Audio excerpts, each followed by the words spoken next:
Rabbi ayyahdurun. Subhanaka la ilma lana illa ma 'allamtana innaka antal alimul hakim. La haula wala quwata illa billahil aliyyil azim.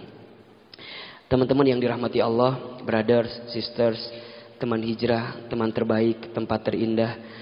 Apa kabar semuanya sore hari ini? Sehat? Yang ikhwan sehat? Sehat yang ikhwan? Alhamdulillah. Yang akhwat sehat? Alhamdulillah. Alhamdulillah. Ini wajah-wajah butuh pertolongan semua ya insyaallah. Sama ya. Alhamdulillah kita bersyukur kepada Allah sore hari ini dari sekian banyak yang beraktivitas dunia kita masih dilembutkan hatinya oleh Allah, diringankan langkahnya. Semoga setiap langkah kita ke tempat ini menggugurkan dosa yang pernah kita lakukan.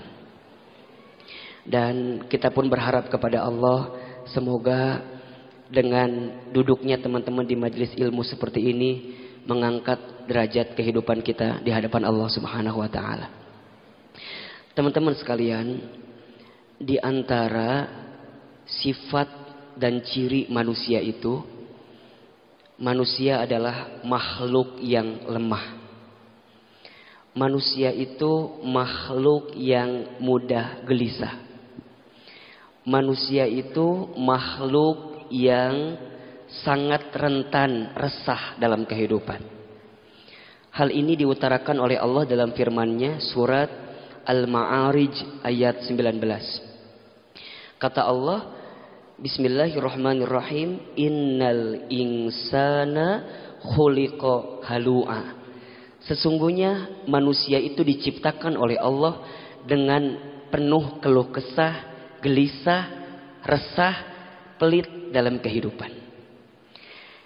Jadi kalau teman-teman punya problem, punya persoalan, punya masalah, kemudian menyandarkan persoalan itu kepada manusia, bukan manusia tidak bisa menjawab persoalan itu.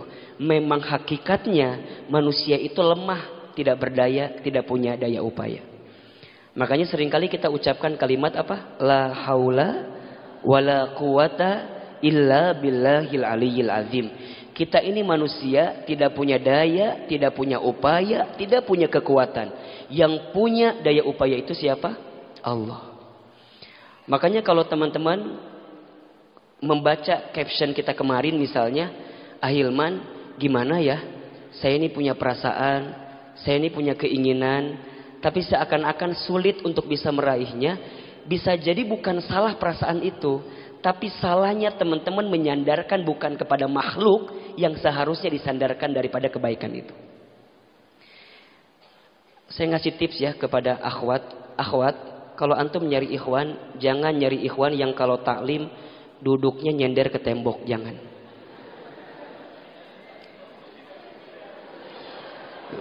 Langsung berubah biasanya tuh. Kenapa Ahilman? Ikhwan yang nyender di tembok tidak mungkin bisa menjadi sandaran dalam kehidupan. Duduk taklimnya aja nyender ke tembok, bagaimana mungkin jadi sandaran rumah tangga kita? Makanya kalau teman-teman nanti dapat foto, kan biasa kita mereview foto orang yang taklim ya. Lihat ikhwan yang duduknya di tengah. Kenapa? Yang di tengah itu tanda dia mengutamakan daripada taklim itu. Taklim aja dia utamakan, apalagi antum ya kalau jadi istri diutamakan dalam kehidupannya. Sama, ikhwan antum juga kalau cari akhwat jangan yang duduk taklimnya nyender ke tembok. Kenapa? Kelihatan akhwat itu banyak masalah. Karena kalau antum gak punya masalah, ketemu akhwat yang banyak masalah jadi kebawa masalah. Makanya kadang-kadang kita ini bukan tidak kuat, memang karena kondisinya manusia ini lemah, gelisah dan segala macam. Ahilman tanya, di sini ada yang pernah, sering atau sedang gelisah hari ini? Ada? Yang mana orangnya? Kita keluarkan sama-sama dari tempat ini. Karena orang seperti itu membawa masalah dalam kehidupan kita. Kita nggak ada masalah, tapi dia punya masalah, kadang-kadang kebawa banyak masalah. Ustadz, apakah pasti setiap orang itu akan diuji urusan kegelisahan hatinya? Pasti. Surat Al-Baqarah 155. Kata Allah Subhanahu wa taala, "Walanabluwannakum bisyai'in minal khauf. Dan pasti itu ada lam, lamnya lam taukid. Dalam ilmu nahwu, kalau teman-teman menemukan lam taukid, berarti lam itu kepastian yang tidak boleh ragu sedikit pun. Dan pasti kami akan menimpakan kepada kamu sekalian. Apa yang Allah timpakan? Bisyai'in, dengan sesuatu. Di situ Allah tidak menuliskan bimusibatin dengan musibah, tidak. Allah tidak menuliskan dengan bibalain dengan masalah, tidak. Allah tidak menuliskan dengan sesuatu yang berat, tidak. Tapi Allah menuliskan dengan kalimat bisyai'in, dengan sesuatu. Menurut pakar bahasa Arab, kalimat syai'in itu menunjukkan sesuatu yang tidak akan pernah ada selesainya. Jadi bahasanya begini, teman-teman pasti akan dikasih masalah oleh Allah, yang masalahnya itu siap-siap akan terus bergantian masalah itu datang. Jadi masalah satu selesai, jangan happy dulu. Karena nextnya akan datang masalah yang kedua. Kalau masalah kedua selesai, jangan happy dulu. Karena nextnya akan datang masalah yang ketiga. Pasti begitu. Pasti begitu. Gampang lah ya. Kan sering gitu kadang-kadang kita mah. Pertama masalahnya nggak sakit-sakit banget sih Ustaz. Cuman saya itu gimana ya. Ngalamin banget. Suka sama orang. Dari kecil saya kumpulin foto ijazahnya. Saya itu simpen banget foto ijazahnya. Dari SD, dari SMP, dari SMA, sampai dia kuliah dimanapun saya ikutin tuh kuliahnya di mana. Tapi jelek pisan Ustadz, nggak ada angin, nggak ada ombak, nggak ada hujan. Tiba-tiba dia nge-share surat undangan Ustadz. Dan yang paling nyesek, dia tuh nikah sama teman saya lagi Ustadz. Yang kemana-mana kalau saya curhat tuh sama dia. Ternyata dia di belakang, nikung saya dari belakang Ustadz. Nyeri tuh, nyeri. Di mana nyeri nak? Di dia tah. Kabayang ku kita teh. Kadang-kadang kalau udah bab satu selesai, siap-siap kita akan ketemu bab yang kedua. Biasanya kita belum bisa move on dengan yang lain, bener gak? Karena udah terlampau suka sama dia. Di setiap lembaran buku kita hanya ada foto dia semua. Ada foto dia semua. Itu move onnya nggak semudah yang kita bayangkan. Setelah itu mohon maaf, kita udah ngeklik banget sama dia, move onnya susah, ketemu orang baru. Berusaha untuk bisa terbuka. Tapi ternyata orang baru pun tak sebaik yang kita bayangkan. Dia pun sama nyakitin kita. Pelan-pelan nyakitinnya. Pelan-pelan. Kadang-kadang kita disakitin mending lebih baik sekaligus ya. Daripada pelan-pelan. Bener tak sih? Lebih baik jelas ditolak daripada di PHP-kan. Sok. Kan kadang-kadang ikhwan banyak yang seperti itu kan ya. Bener tak? Oh enggak ya. Di sini mah enggak ya. Kadang-kadang kita tuh punya perasaan ke ahwat. Tapi kan kadang-kadang ahwat tuh mohon maaf. Kalau yang punya kualitas hikmah ya. Agak jual mahalnya. Bahalnya jual. Ujungnya teh liur. Ujungnya teh pokoknya mah. Udah nungguin. Kadang-kadang ikhwan lebih pengen langsung aja. Erek-erek. Mual-mual. Mun hayang-hayang. Mung-mung gitu kadang-kadang. Kadang-kadang ada tuh udah panjang. Terus kemana-mana bareng. 5 tahun nyicil motor tuh. Kemana-mana. Dek. Hanya dengan satu alasan. Kamu terlalu baik buat aku. Eta teh satu kalimat. Tapi kumahanya. Sampai sekarang belum ada jawaban. Sok kumaha coba. Teman-teman ikhwan. Antum ada ahwat yang cuman ninggalin kalian hanya dengan satu alasan. Kamu tuh terlalu soleh buat aku. Aku mah apa atuh ragindang bubuk doang lah. Kadang susah. Rek ngajawab nak. Nyanyi atau emang orang mah soleh kan hese. Mereka jawab gitu orang gitu soleh. Mau merendahkan dia juga takut sakit hati. Ujungnya kan serba salah. Sama. Mohon maaf akhwat. Ikhwan pun kadang-kadang seringkali dibuat pusing sama yang namanya perempuan. Betul.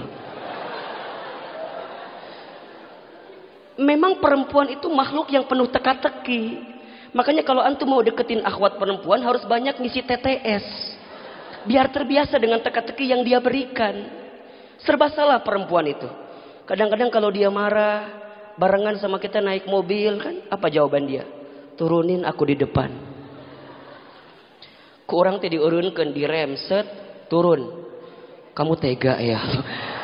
Serba salah kan. Katanya minta turun. Ku orang diturunkan kamu tega. Matangnya berkali-kali Ahilman bilang, ikhwan, antum jangan pernah menyalahkan perempuan. Karena perempuan itu makhluk yang tidak pernah salah. Sekali saja antum menyalahkan perempuan, siap-siap akan banyak kesalahan antum selanjutnya yang terbuka oleh dia itu. Bebas perempuan mah, naik motor, sen kiri, belok kanan, kumaha manehna we lah. Jangan berani menilang dia karena kesalahan dia. Karena sampai kapanpun kita akan salah.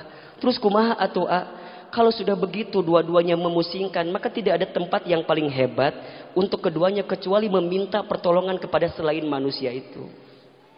Dan kadang-kadang yang bikin sakit hati kita tuh bukan kurang ikhtiar kita. Penyebabnya adalah karena kita terlalu menyandarkan hasilnya kepada orang yang kita bayangkan itu. Kata Allah, tugas kita itu bukan menentukan hasil. Tugas kita itu ikhtiar. Hasil yang nentuin siapa? Allah. Nahnu bitakdir, wallahu bitakdir. Kita hanya tugasnya ikhtiar. Allah yang menentukan. Kadang yang bikin sakit, yang bikin jelek itu bukan kurang hebatnya ikhtiar kita, tapi kita menentukan hasil yang seharusnya Allah menentukan hasil itu, bukan kita. Betul nggak? Contoh, teman-teman kerja. Sebelum kerja, teman-teman sudah menentukan bahwa saya akan lolos tes pekerjaan itu. Pas nggak lolos, apa yang terjadi? Teman-teman pasti akan menyalahkan keadaan. Nah, hanya aku nggak lolos. Padahal aku kurang apa coba? IPK aku 2,8. Letih kata 2,8 mah. Aku kurang apa? Ini coba. Dari Bogor naik KRL, bawa map.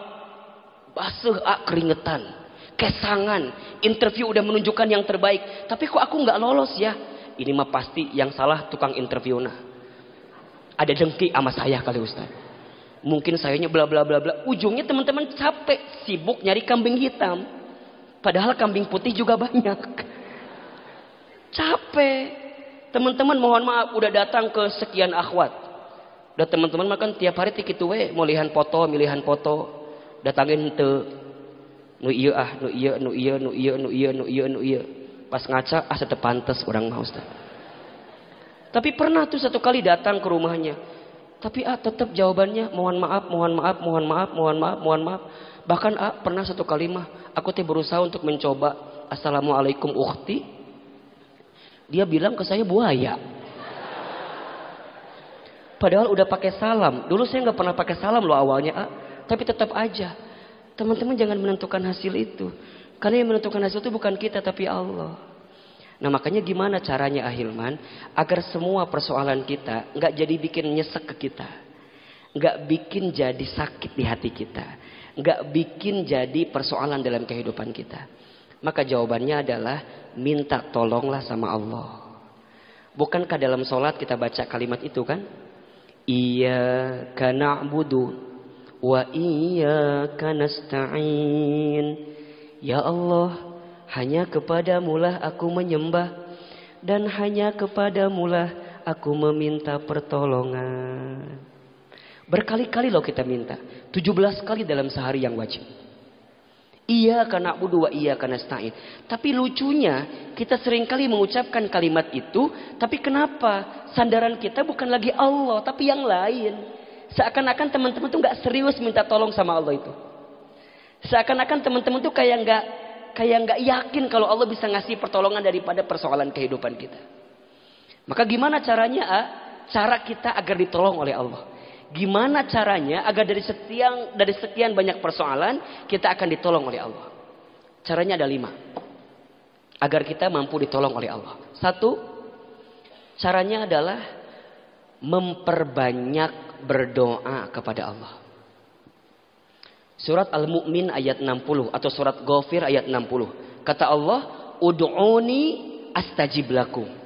Siapa yang berdoa kepadaku, yang memohon kepadaku, astajib lakum, pasti aku akan jawab permohonannya. Surat Al-Baqarah 186. Wa idza sa'alaka ibadi anni fa inni qarib ujibu da'watad da'i idza da'an. Apabila mereka bertanya kepadamu tentang aku, kata Allah, sampaikan, qarib, aku itu dekat. Pasti selama mereka mendekat kepadaku, aku akan jawab setiap permohonannya. Bahkan aku akan tolong setiap persoalan kehidupannya. Punten. Berdoa itu artinya ada 3. 1, memohon. 2, meminta. 3, meyakini. Itu doa. Zikir itu artinya mengingat. Orang berzikir belum tentu berdoa. Kalau orang berdoa pasti harus berzikir. Orang nyebutin nama Allah belum tentu dia minta sama Allah. Tapi kalau orang yang berdoa kemudian dia menyebutkan nama Allah, di dalamnya pasti ada kalimat-kalimat terbaik dalam kehidupan. Berdoa itu prosesnya memohon, meminta, meyakini. Kadang kita ini selama ini mohon maaf mungkin sudah minta sama Allah, tapi kadang-kadang gak yakin dalam permintaannya. Itu bukan doa itu namanya. Doa itu memohon. Mohon, ya Allah, ya Rabb, ya Rahman, ya Rahim, ya Ghaffar, ya Ghafur, ya Syakur. Semua disebutin. Allah punya nama 99. Dan teman-teman bisa menggunakan nama-nama itu sesuai dengan kebutuhan teman-teman. Kalau urusan rezeki silakan pakai nama Allah. Ya Allah, ya Razzaq. Allah yang maha memberikan rezeki. Kalau teman-teman pengen dilapangin hatinya tentang seseorang. Ya Allah, ya Wasi. Ya Allah, lapangkan, luaskan hatinya. Yang selama ini sempit terus ngelihat saya. Yang selama ini lihatnya cuma muka saya doang, ya Allah. Tutupin. Bete kaplong banget orang teh. Biar yang kelihatannya yang baik-baik aja. Ya Wasi, Allah yang maha melapangkan. Kalau teman-teman mau lagi yang lebih keren, ya Hafiz, Allah yang maha menjaga. Teman-teman ngerasa gimana ya Ustadz? Dia pergi sama yang lain enggak ya? Diambil sama yang lain enggak ya? Sertain ya Hafiz.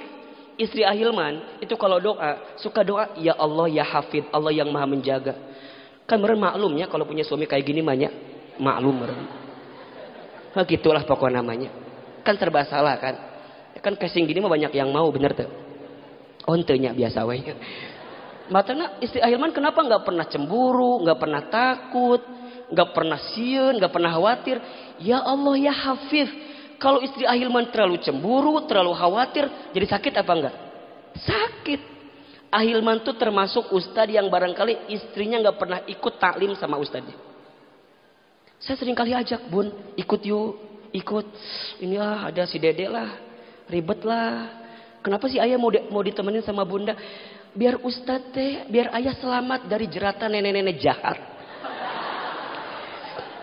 Apal teman-teman, kalau yang anak muda mah punten ya ngaji teh mungkin kita mah nggak ya Bun. Kalau ibu-ibu mah ada masya Allah tuh, foto geda kieu tah. Beres ngaji teh kadang-kadang keram beres ngaji teh. Lamun teh keram memar-memar. Jadi kayak KDRT gitu di imah teh.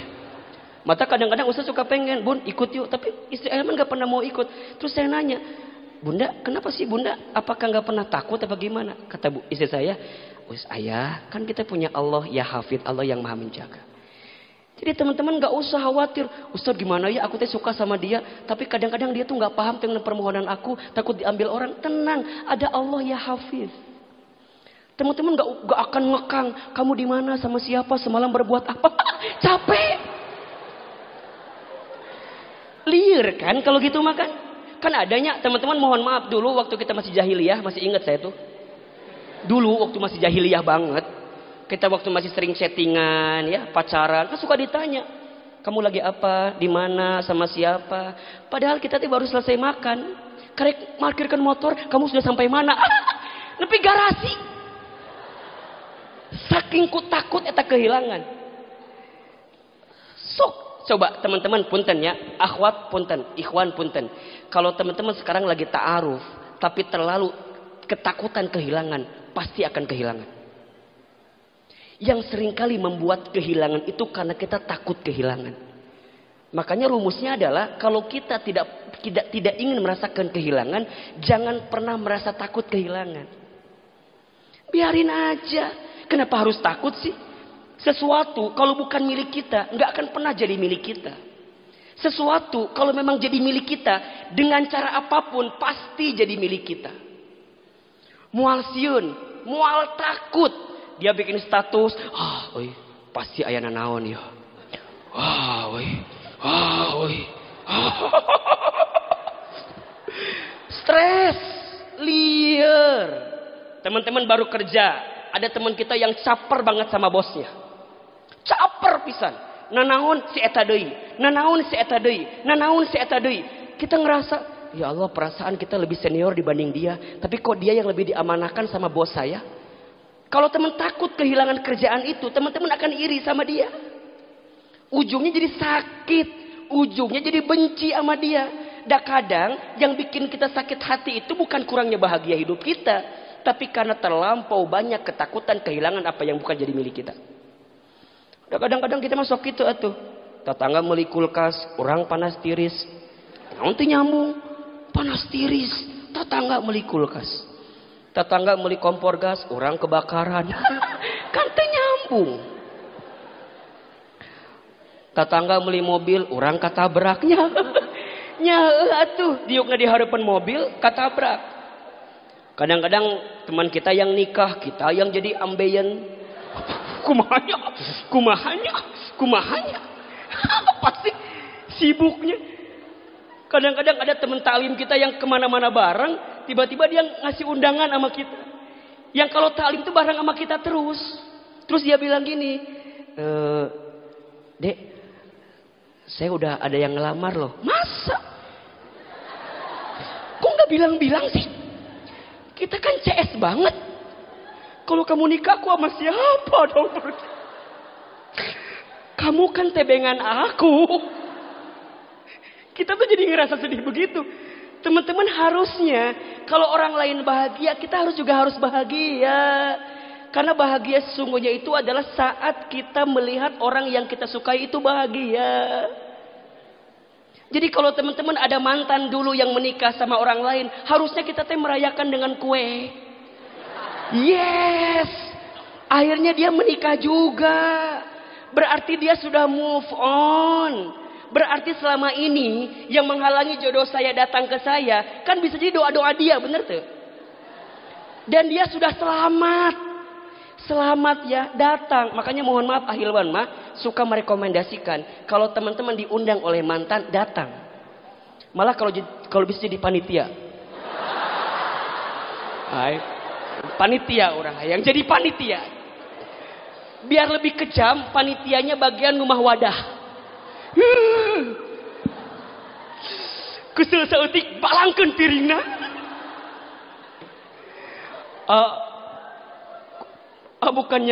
Bukannya nggak mau datang, kadang-kadang nggak pernah diundang, gitu ya. Kalau teman-teman nggak diundang, datang we. Nggak usah nunggu diundang dulu, datang. Malah kalau bisa teman-teman yang jadi berbuat baik sama dia tuh bilang, kamu nikah ya? Ya udah, nanti dari aku ya dokumentasinya.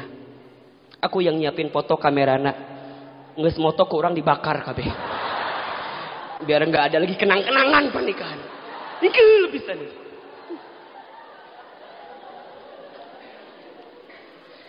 Masya Allah, ya Allah ya Hafiz, Allah yang maha menjaga. Memohon itu berarti meminta cara yang terbaik sama Allah.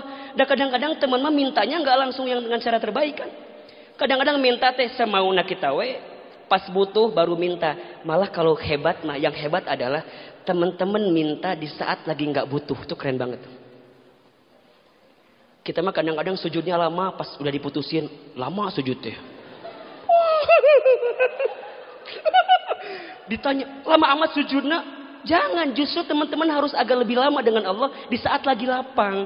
Kalau teman-teman pas lagi lapang dekat dengan Allah, Allah akan datang pas kita lagi sempit. Tuh, gitu rumusnya. Sok, sekarang Ahilman tanya, udah hafal belum nama-nama Allah? Udah hafal belum? Hafalin Asmaul Husna itu. Allah punya nama, sama lah kayak teman-teman manggil orang. Kalau dipuji orang itu senang apa enggak kira-kira? Senang kan? Auje menikah sep, puting doang. Nah, kan tengenaheun auje menikah sep dipanggil eta nu teu kasep oge uje misalnya. Misal teu kasepnya jelema teh. Tapi dipanggil kasep senang. Randu ya Allah, meni soleh. Senang. Arena insyaallah. Ini jomblo aren. Fikri ya Allah, ini gagah banget. Mas Danu ya Allah senior. Dewasa. Jadi dipuji sama, kita harus muji sama Allah. Kadang-kadang kita ini doa kurang muji sama Allah. Langsung to the point sama permintaan kita. Ya Allah, kumahanya. Apa merona Allah kumahanya? Tenang, jangan langsung to the point, langsung. Baru kemudian meminta. Diajurkan oleh Nabi itu, kalau minta dibuat lebih rinci permintaannya. Tapi jangan mendikte, beda. Minta sama ngedikte itu beda. Kalau ngedikte Allah itu berarti teman-teman langsung kudu kumaha teman-teman. Ya Allah, seandainya dia jodohku, jodohkanlah. Kalau bukan, kumaha carana pokona mah. Pokona kudu si eta. Dan aku sudah melihat dia adalah masa depanku. Itu ngedikte namanya. Minta, ya Allah, kalau dia jodohku dekatkanlah. Kalau dia bukan jodohku, ya suruh minggir ya Allah. Karena dia ngalangin jodoh-jodohku yang lainnya. Tenang bicaranya. Nah baru setelah itu yakini kalau setiap doa pasti diijabah. Kita mah kadang-kadang ya Allah, saya pengen banget dapat jodoh ya Allah. Tiba-tiba ada yang berbisik di tukang. Tapi kayaknya nggak bisa ya Allah deh. Itu ragu berarti. Sering gak kayak gitu tuh? Sering gak? Ya Allah, aku teh mau si eta ya Allah. Tapi si eta mau gak aku sama aku ya Allah ya? Kayaknya enggak deh ya Allah. Ya Allah, aku tarik deh doanya gak jadi deh. Kalau gitu berarti belum berdoa. Teman-teman baru request kalau bahasa kita. Kalau bahasa kantor tuh teman-teman baru mengajukan proposal. Tapi teman-teman gak yakin proposalnya disetujuin. Kalau sama Allah pasti disetujuin. Teman-teman santai aja gitu loh. Makanya memohon, meminta, meyakini. Makanya lihat kalimatnya. Pertama muji Allah dulu. Yang kedua sebutin apa permintaannya. Yang ketiga yakinin ya Allah engkau pasti mengabulkan doa kami. Gitu. Ustaz saya udah begitu banget kok. Udah rinci pisan Ustaz. Kadang-kadang kalau doa saya mau bawa laminating panjang pisan. Doa teh kahanap gitu. Tapi kenapa belum diijabah? Berarti cari channel yang lainnya. Mungkin tempatnya masih belum yang terbaik. Kan ada yang disebut dengan al-makanul ijabah. Tempat yang diijabah. Ada lagi yang disebut dengan al-awqatul ijabah. Waktu-waktu mustajab ijabah. Ada. Contoh. Tempat ijabah ada 3 kalau di dunia ini. 1 Masjidil Haram. 2 Masjid Nabawi. 3 Masjidil Aqsa. Ustaz kumaha tuh aku belum bisa berangkat ke sana. Ada masjid-masjid di dunia ini. Banyak. Datang ke masjid, doa di situ, pilih paling pojok, dudukna. Nungguan koropak. Paling diem, datang. Makanya ada seorang sahabat namanya Sauban. Sauban itu mohon maaf ya, itu jaraknya jauh dengan masjid. Tapi kalau datang ke masjid paling duluan, duduknya suka paling pojok sebelah kanan di sana. Kenapa? Agar aku berdoa tidak ada yang mengganggu. Tuh nangis kan Sauban.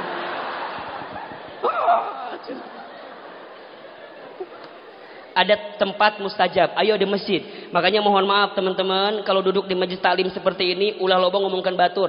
Doa. Banyakin doa. Dengerin. Pasti Allah nyatet. Kalau teman-teman lagi nulis. Kan nulis doa. Kumaha ya. Karena kayaknya dia merasakan sekali penderitaan teman-teman semua ya. Sampai ada backsoundnya coba.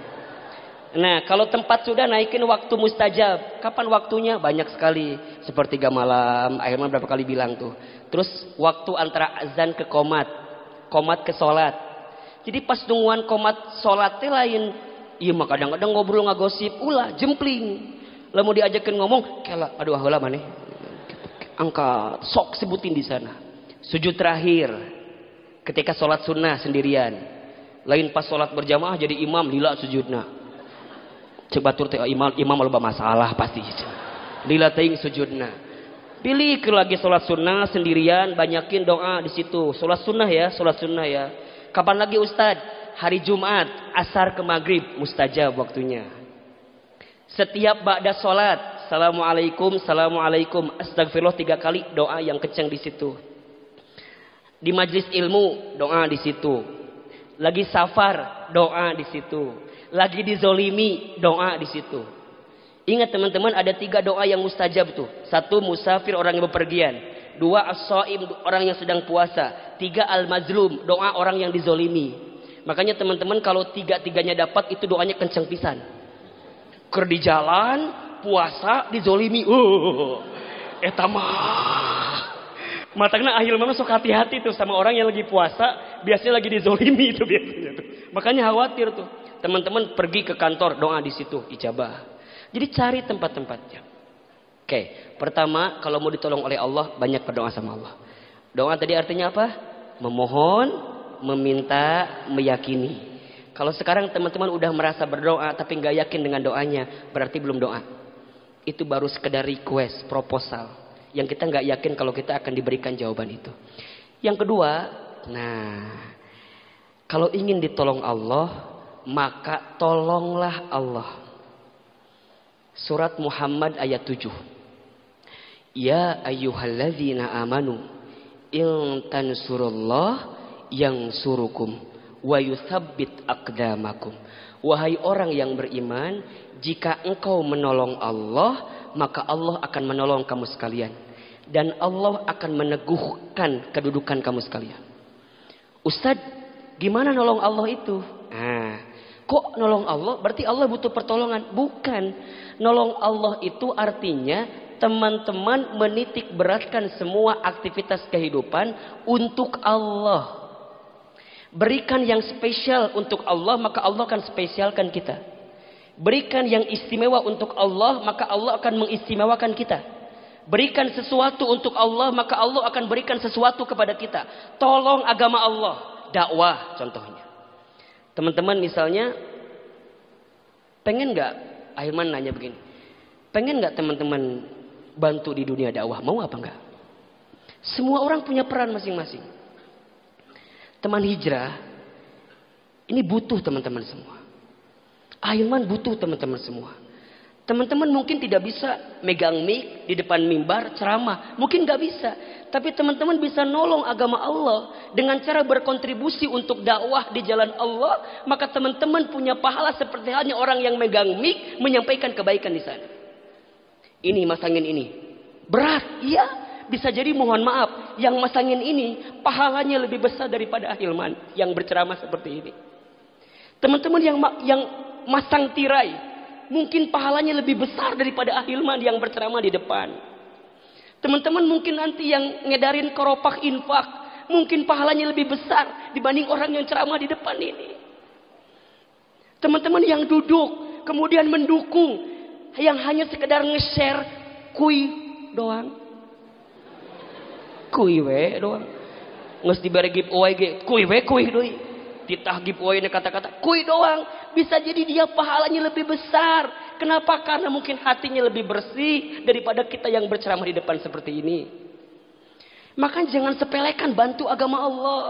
Jangan sepelekan bantu agama Allah. Makanya kalau nanti teman hijrah misalnya butuh bantuan teman-teman, teman-teman usahakan gimana caranya aku bisa bantu dakwah itu. Coba saya tanya, mau nggak bantu dakwah ini?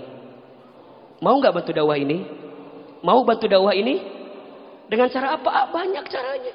Dan semua orang punya kelebihan masing-masing. Semua orang punya kontribusi masing-masing. Dan teman-teman jangan pernah menyepelekan apa yang teman-teman berikan untuk Allah. Karena ketahuilah, saat teman-teman menolong agama Allah, di saat itu Allah akan menolong kita sekalian. Kapan Allah gantinya? Ini yang jadi misteri. Kadang Allah itu suka ngebalas apa yang kita berikan sama Allah di saat waktu-waktu yang paling tepat menurut Allah. Beneran. Ahilman tuh punya ayah almarhum. Kita ini waktu di kampung bukan orang yang beradab. Bahkan mungkin bisa disebut orang susah, orang miskin. Satu kali saya keterima beasiswa pertukaran pelajar ke Amerika Serikat. untuk berangkat ke Soekarno-Hatta ke bandara, saya tuh nggak punya uang. Sampai saya bilang ke ibu saya, yang ibu saya waktu itu sedang punya penyakit stroke, sebelah kiri tidak bisa bergerak. Saya bilang ke ibu saya, Mama, Iman mau berangkat ke Jakarta harus ada ongkos buat ke bandara. Terus kata ibu saya, Mama nggak punya uang juga. Terus, ya sudah, sebentar ya, Mama minjem dulu ke tetangga. Biasa di kampung tuh yang bengharte biasa nama nuboga warung, yang punya warung. Sampai kata ibu saya, kayaknya Mama minjem ke yang punya warung di depan. Terus saya bilang, Iman nemenin ya, Iman bareng pengen ikut juga. Kita bareng ke sana. Ketika sampai sana ibu saya minjem sama tukang warung itu, dan apa jawaban tukang warung itu? Ce, bisa pinjam uang apa enggak? Tukang warung jawab, ce lamun teboga duit mah ulah hayang budak sekolah jauh-jauh. Saya masih ingat kata-kata itu. Kalau nggak punya uang, nggak usah mimpi deh punya anak sekolah jauh-jauh. Can sekolah ge geus minjem duit, komo sakolana kumaha? Tak itu kira-kira bahasanya. Ngerti kira-kira bahasa saya? Belum sekolah aja udah minjem duit, gimana nanti sekolahnya? Terus saya bilang ke ibu saya, Mah, udah nggak usah minjem lagi. Daripada dihina, disepelekan sama tetangga, nggak usah minjem lagi. Sampai singkat cerita ibu saya bilang gini, Man ini Mama punya gelang. Gelang itu kemudian dikasih ke saya. Hilman jual aja gelang Mama ini. Kebetulan ayah itu sudah wafat, jadi saya hanya ke ibu saja. Ini gelangnya Mama jual gelang ini. Terus nggak apa-apa, jual aja. Saya jual gelangnya. Masya Allah, saya dapat uang waktu itu. Gelang 1 gramnya kan nggak besar waktu, cuma 300 ribuan sekian lah. Dapat gelang ibu itu waktu itu cuma 3 gram sekian, jadi cuma dapat uang 1 jutaan sekian. Tiba-tiba pas saya mau berangkat, datang, kan biasa di kampungnya kalau ada acara itu suka ngumpulkan sumbangan dari setiap ibu-ibu gitu. Kalau ada pengajian minta sumbangan.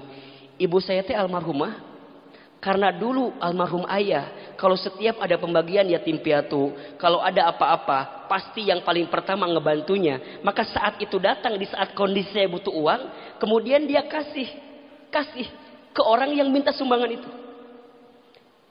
Dikasih aja. Terus saya bilang ini ke ibu saya, Mah, Iman kan butuh mau berangkat ke Jakarta. Kenapa Mama ngasih uang ke sana? Apa jawaban ibu saya? Dulu almarhum ayah, almarhum bapak tidak pernah kelewatan kalau ada sumbangan yatim piatu. Malah rumah kita yang suka jadi tuan rumah buat kumpulan yatim piatu itu. Jadi kalau sekarang mah kita nggak bisa bantu mereka, minimal sedikitnya kita bantu mereka. Teman-teman yang dirahmati Allah, hari itu saya kemudian kembali lagi ke pesantren, mau berangkat ke sana. Ujungnya saya nggak bawa bekal sama sekali untuk berangkat ke Jakarta Soekarno-Hatta. Waktu itu saya pernah marah sama ibu saya. Kenapa lagi butuh malah dikasih? Tapi ternyata rahasianya, semua yang ibu saya berikan itu mungkin digantinya bukan pada saat itu, tapi digantinya saat ini barangkali. Saya nggak pernah nyangka S1, S2, S3 semuanya mereknya sama tuh. Mereknya Jazakallah Khairan Katsiro. Mereknya beasiswa. Kalau ditanya Ahilman kok bisa dapat beasiswa, kenapa caranya? Ahilman akan jawab, demi Allah bukan karena saya pintar, bukan karena saya hebat, tapi bisa jadi ada kebaikan ibu saya yang pernah menolong agama Allah, dan Allah ganti di saat memang saya membutuhkan pertolongan itu. Maka teman-teman jangan pernah sepelekan sedikit pun apa yang kita korbankan buat agama ini. Apapun itu. Karena Allah nggak pernah tidur, Allah nggak pernah nutup mata, Allah nggak pernah lupa, pasti dicatat semua kebaikan kita. Tapi pertanyaannya kapan itu diganti? Biar Allah yang tahu.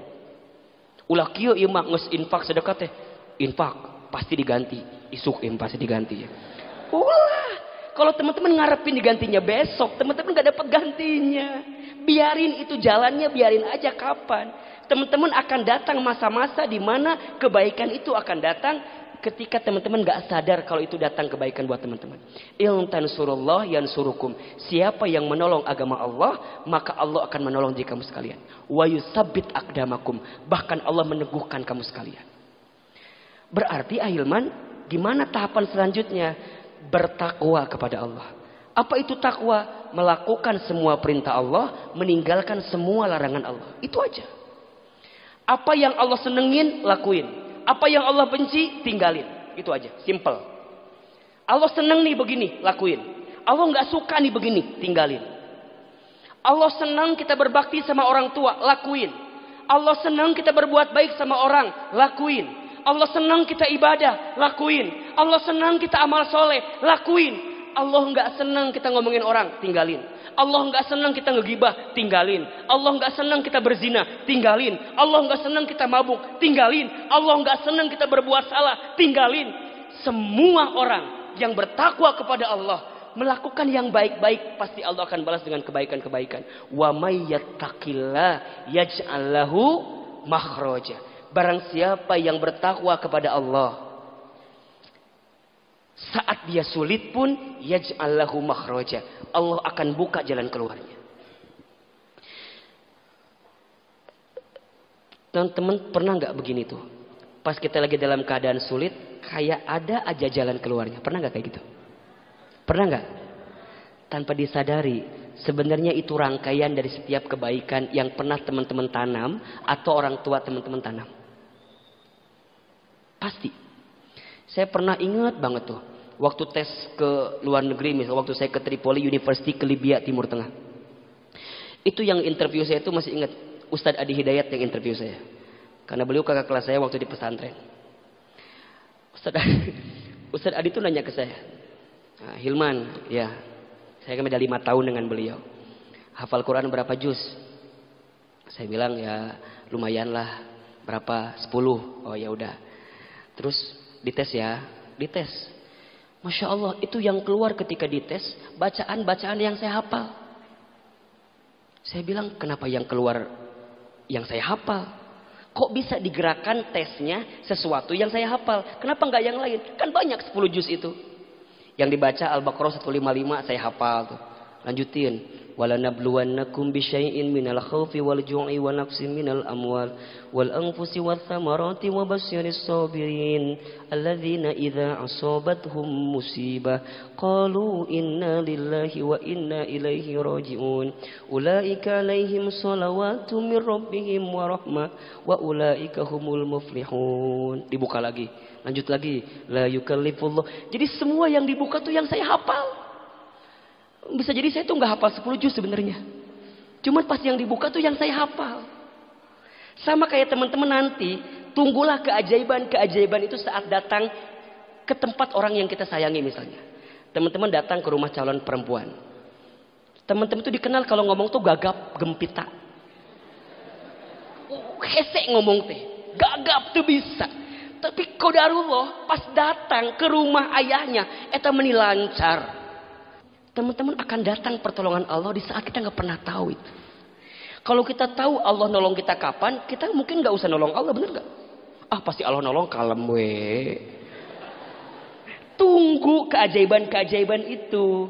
Makanya kalau kita flashback kepada cerita para nabi kan juga luar biasa. Nabi Ibrahim dibakar dengan api, bener nggak, oleh Raja Namrud? Api berubah jadi dingin kan? Sebelumnya nggak pernah ada cerita Ibrahim itu bisa menaklukkan air. Tapi kenapa kerasa dinginnya saat dibakar oleh Raja Namrud di saat yang tepat? Kalau Ibrahim tahu itu api dingin, mungkin dia berenang di atas api. Tapi kan datang di saat dia nggak pernah tahu. Kok bisa? Kata Allah, in tansurullah yansurukum. Karena engkau pernah membela agamaku. Engkau begitu tauhidnya kuat kepadaku. Aku tolong kepadamu. Nabi Yunus, tahu Nabi Yunus? Kenal? Di mana kenalan sama Nabi Yunus? Nabi Yunus itu Masya Allah dimakan oleh ikan paus teman-teman. Kenapa Nabi Yunus dikeluarkan oleh ikan paus ketika paus sudah naik ke atas permukaan? Kebayang nggak kalau waktu itu Nabi Yunus keluar dalam ikan paus itu perutnya di saat Nabi Yunus masih tenggelam di atas air ikan pausnya? Apa yang terjadi? Dikeluarin, tenggelam kan Nabi Yunusnya? Tenggelam. Kan bisa aja Nabi Yunus nonyok-nonyok perut ikan paus kan? Keluar. Kan bisa kan? Tapi Nabi Yunus enggak. Nabi Yunus hanya kemudian la ilaha illa anta subhanaka inni kuntu minadz zalimin. La ilaha illa anta subhanaka inni kuntu minadz zalimin. La ilaha illa anta, itu ada di Al-Anbiya 69 kalau enggak salah ayatnya. Naik ke atas. Dan kenapa Allah keluarkan badan Nabi Yunus dari perutnya ikan paus ketika Nabi Yunus berada di atas permukaan lautnya? Berarti Allah mengeluarkan Yunus di waktu yang tepat, di tempat yang tepat, di saat yang tepat. So, kalau teman-teman nolong Allah, maka Allah akan nolong teman-teman di waktu yang tepat. Kapan? Walau alam. Lo nanya ke Ahilman kita hafal. Tunggu aja skenarionya.